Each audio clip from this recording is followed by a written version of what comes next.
तो बहुत स्वागत आप सभी का एक बार फिर से खंडवा डिफेंस फैक्ट पर।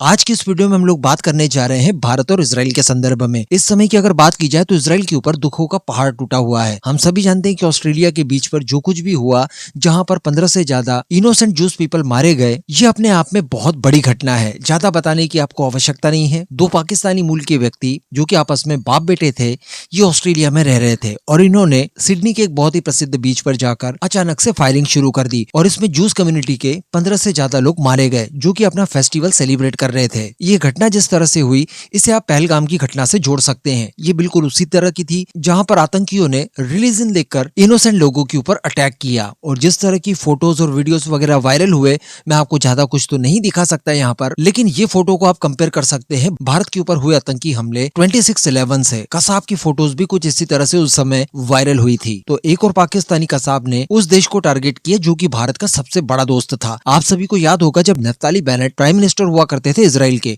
उस दौरान भारत के विदेश मंत्री डॉक्टर जयशंकर साहब इजराइल के विजिट पर गए थे। उस समय आप सभी को याद होगा कि उनका ग्रैंड वेलकम किया गया और भारत के किसी विदेश मंत्री की पहली ऐसी यात्रा थी जिसको कि इतना ज्यादा कवरेज मिला। इस बात को स्वयं डॉक्टर जयशंकर साहब ने भी स्वीकारा था। नफ्ताली बेनेट ने यह भी कहा था कि हम इजरायलियों की बिहाफ पर कहते हैं वी लव इंडिया। उसके जवाब में डॉक्टर साहब ने भी कहा था कि देखिए, इजराइल हमारा सबसे ट्रस्टेड पार्टनर है। इवन डॉक्टर साहब ने यहाँ पर एक और बात कही थी जिसे कि इतना ज्यादा उस समय महत्व नहीं दिया गया, लेकिन देखिए आज डॉक्टर साहब की वो बातें बिल्कुल सही साबित हो रही है। डॉक्टर साहब ने स्पष्ट कहा था कि भारत और इजराइल एक ही तरह के खतरे का सामना कर रहे हैं, यानी दोनों देशों का एनिमी एक है। और वो एनिमीज कौन है आप सभी को बताने की आवश्यकता नहीं है, लेकिन फिर भी बता दूं, कट्टरता और आतंकवाद, ये दो मेन प्रॉब्लम इजराइल के अंदर भी चलती है और भारत के अंदर भी चलती है। सेम तरह के डेंट इस परेशानी ने दोनों ही देशों को पहुंचाए हैं। इस समय की अगर बात की जाए तो बताया ये जा रहा है कि डॉक्टर जयशंकर आज यानी 16 दिसंबर को इजराइल के विजिट पर निकल रहे हैं। वैसे मैं आपको बता दूं कि यहाँ पर डॉक्टर जयशंकर पहले यूएई का विजिट करेंगे और यूएई से सीधे इजराइल के विजिट पर जाएंगे। इस दौरान काफी महत्वपूर्ण चीजों के ऊपर भारत और इजराइल के बीच में डिस्कशन होंगे,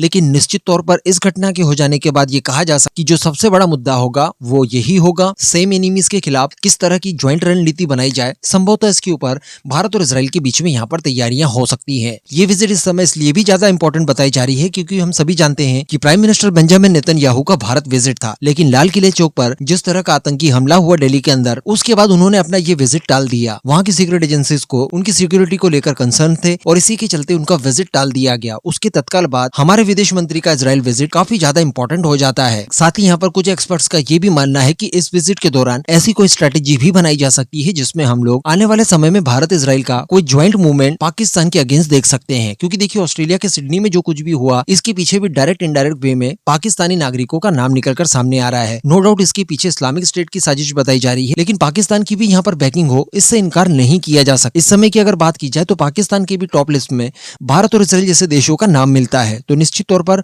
कोई ज्वाइंट स्ट्रेटेजी के तहत पाकिस्तान के अगेंस्ट कार्रवाई करने का समय आ चुका है। अगर भारत को यहाँ पर इजराइल का सहयोग मिल जाता है तो ये अपने आप में बहुत बड़ी बात होगी और एक मजबूत कदम पाकिस्तान के खिलाफ इन सब के बाद उठाया जा सकता है। स्पेशली अगर पाकिस्तान के खिलाफ भारत को इजराइल का सहयोग मिल जाता है तो यहाँ पर डोनाल्ड ट्रंप को भी काउंटर करना या उन्हें हैंडल करना थोड़ा आसान हो जाएगा। मैं आपको बता दूं कि सिडनी में ये जो आतंकी हमला हुआ है, इसको लेकर प्राइम मिनिस्टर मोदी ने भी इसकी कड़ी निंदा की, इस आतंकी घटना को भयावह बताया। साथ ही यहाँ पर इस बात को भी मेंशन किया है कि जूस फेस्टिवल हनुक्का के पहले ही दिन सेलिब्रेशन के दौरान इस तरह की घटना होना, जूस को यहाँ पर टारगेट करना काफी ज्यादा निंदनीय है। वहीं अगर बात की जाए बेंजामिन नेतन्याहू की, तो इस घटना के बाद वो भी काफी बरसे हैं और यहाँ पर उन्होंने सीधे टारगेट किया है ऑस्ट्रेलिया के प्राइम मिनिस्टर एल्बनीज को। उन्होंने कहा कि हमास की हिमायती यानी सिंपैथाइजर जूस को बचाने में नाकामयाब रहे। तो यहाँ पर अब स्पष्ट समझा जा सकता है कि चाहे F-35 ऑस्ट्रेलिया के पास हो, लेकिन इस घटना के बदले में दोषियों को वो सजा नहीं दे सकते, कोई इस तरह का ऑपरेशन शुरू नहीं कर सकते जैसा कि भारत, इजराइल, अमेरिका, रशिया या बाकी के कुछ और गिने चुने देश करते हैं। कहने का मतलब, इस तरह की घटना हो जाने के बाद दोषियों के खिलाफ कार्रवाई करना,